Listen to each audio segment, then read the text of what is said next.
Merhaba, Assalamualaikum warahmatullahi wabarakatuh.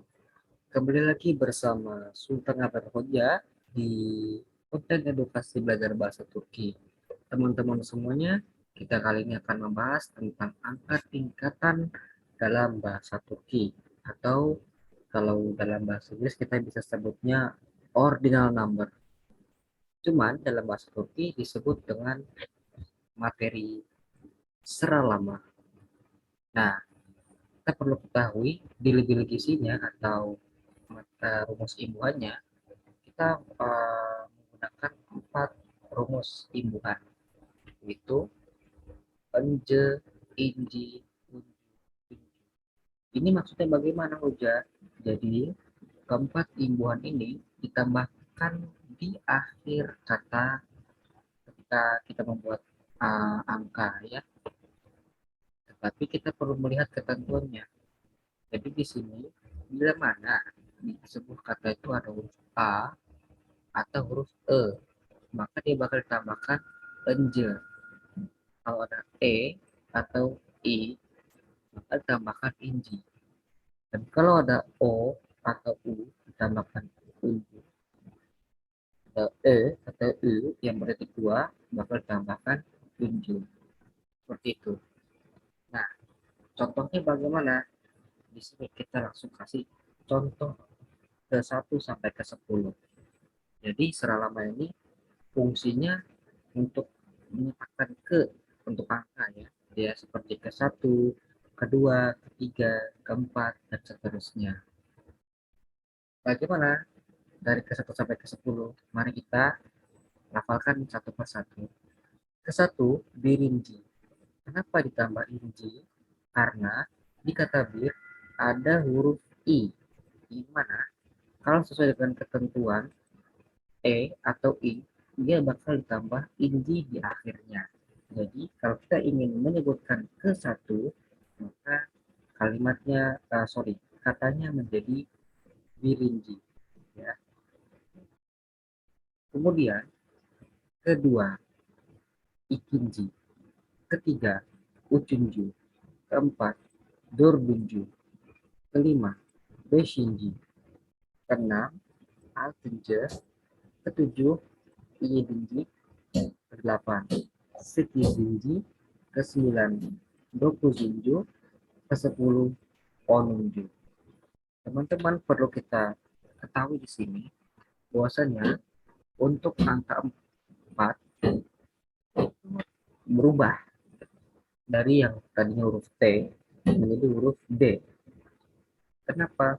Nah, jawabannya ada di layar sebelah kanan ini. Karena kita memakai aturan penghalusan konsonan atau yang disebut dengan unsur yumuşaması. Jadi, dalam bahasa Turki, unsur yumuşaması itu memiliki 4 rumus imbuhan, yaitu K, T, T, T.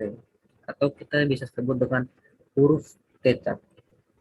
Tapi dalam pelajaran secara lama, unsur yumuşaması ini hanya berlaku untuk angka 4, ya. Hanya berlaku untuk angka 4. Jadi, angka lain selain angka 4 tidak akan terkena aturan unsur yumuşaması, ya. Hanya angka 4.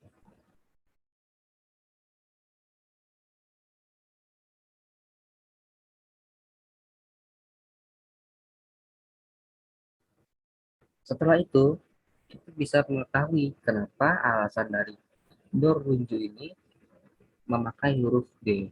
Karena jika ada huruf konsonan, konsonan keras, ya, huruf T akan berubah menjadi D jika bertemu dengan huruf bertemu dengan imbuhan yang diawali oleh huruf vokal, ya. Kadang huruf U itu adalah huruf vokal, ya, vokal tipis, ya. Maka dia termasuk dalam inceodular yang merupakan ketentuan atau syarat khusus masa-masa.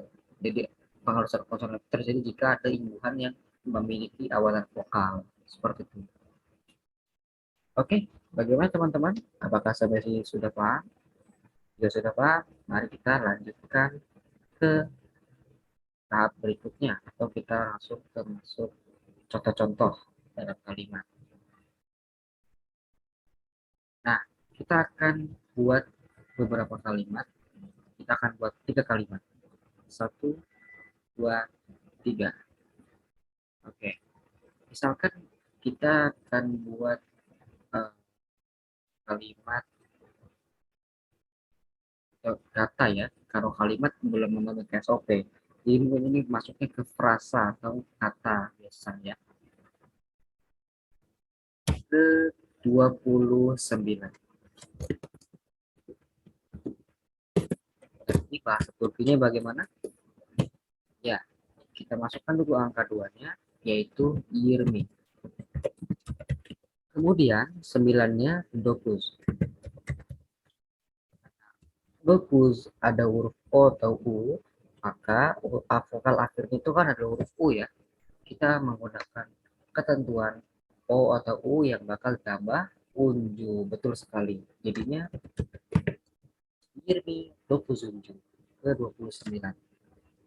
Contoh lain, misalkan uh, buku uh, buku ke-12.